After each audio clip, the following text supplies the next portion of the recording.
Dari kota ada Pak Kapolres, Pak Wakil, yang mewakili Pak Kapolres Kabupaten dan semua unsur Forkopimda, Ketua PKK Kota Bogor, Pak Dahlan dan teman-teman Tribunnews, Kang Widi semuanya.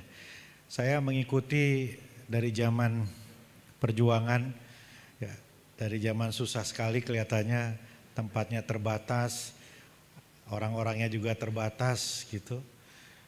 Kalau kata anak-anak itu madesu, masa depan suram kayaknya ya. Tapi hari ini tempat ini adalah tempat yang paling mentereng, paling megah untuk kantor media di Bogor. Ya. Jadi mimpi semua insan media ya memiliki kantor seperti ini. Baik, terima kasih. Pak Wali, bisa cerita dong kepada kita semua mengenai kondisi Kota Bogor, wisata daerah di Bogor, terutama saat kita memasuki PPKM darurat Jawa Bali, Pak.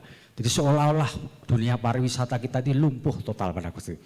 Dan bagaimana kondisi terkini di Kota Bogor? Silakan, Wali. Terima kasih. Kita lihat data ya.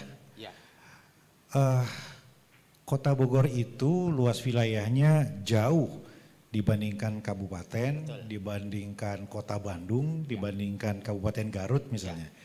Destinasi wisata kami juga terbatas. Tapi kita lihat data-datanya.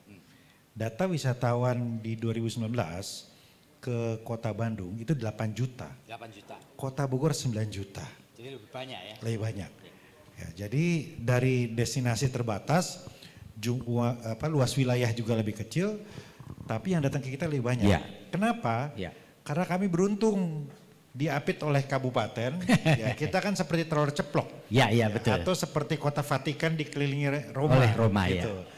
Dan Jakarta dan sekitarnya. Ya. Jadi nggak usah pusing-pusing seperti Banyuwangi yang berpikir keras gimana mendatangkan orang gitu ya. Yang tadinya kota santet kemudian dirubah image-nya menjadi kota festival, seni dan sebagainya. Akhirnya ada direct flight dan sebagainya. Nah kami ini persoalannya bukan kepada mendatangkan wisatawan. Tapi bagaimana menciptakan destinasi dan kemudian juga membuat wisatawan nyaman kan gitu.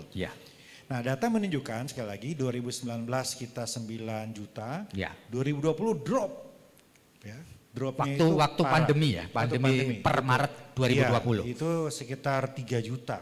Jadi dari 9 turun ke 3, jadi 6 juta hilang.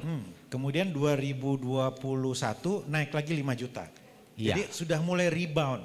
Dan 3 bulan terakhir Oktober, November, Desember sudah mulai normal.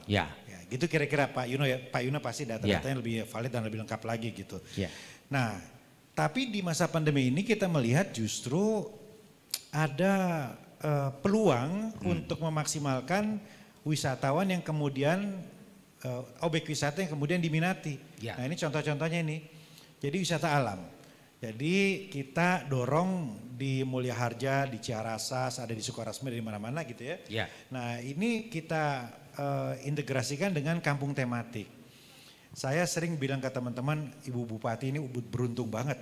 Ya, kita ini ngan eta hungkul Bu Bupati di selatan, di barat ya, tapi diulang terus sama kita.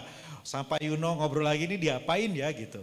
Ini aja kita udah, Pak Atep mana tadi Pak Atep ya? Ya Pak Atep yang datang ke sini berapa kemarin anak-anak di situ untung berapa tuh? Ya. Jadi yang tadinya banyak pengangguran di situ, ya. Kemudian ketika kita ciptakan ini dari kita sih hibahnya berapa ya? 2 miliar berapa? Ya, iya. Jadi kita kucurkan di situ, ternyata dampaknya dahsyat.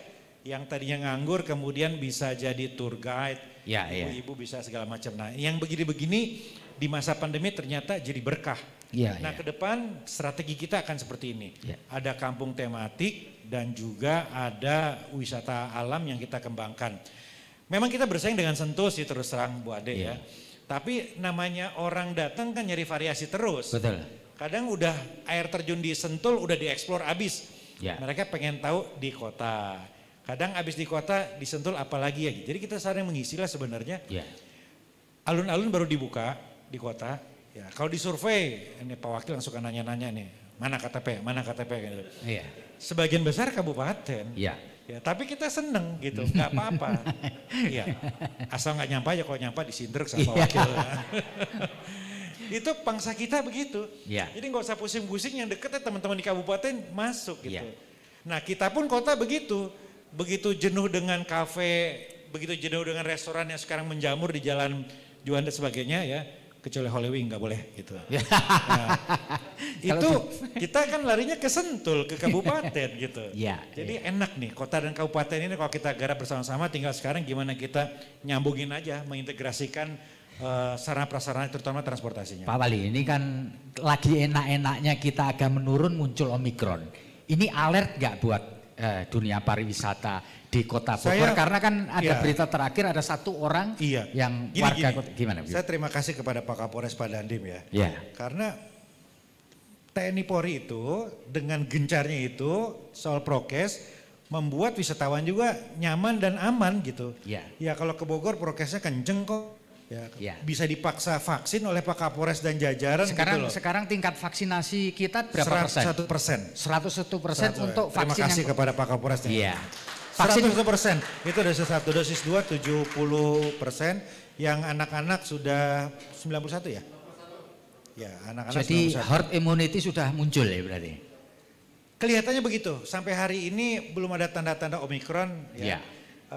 Yang sakit di Kota Bogor tinggal berapa? 6 orang. 6 orang ya Bu. Jadi belum ada, kelihatannya sudah tercipta herd immunity itu kelihatannya. Ya. Moga-moga kita tidak ada gelombang ketiga ya Pak Wali ya. Amin, moga-moga aman kita. Gini, Omikron pasti akan masuk. Oh iya. Angka pasti akan naik ya.